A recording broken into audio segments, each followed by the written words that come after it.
তো বন্ধুরা, জলের মাঝখান দিয়ে রাস্তা দেখতে পাচ্ছ। তো চলো যাই। পাশে জল, এপাশে জল। মা আমাদের সামনে মা গঙ্গা দেবী।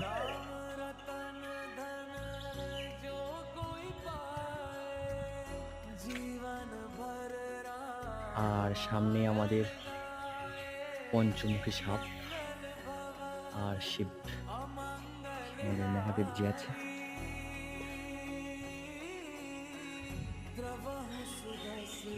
কার্তিক, গণেশ, লক্ষ্মী, সরস্বতী সবাই আছে এখানে।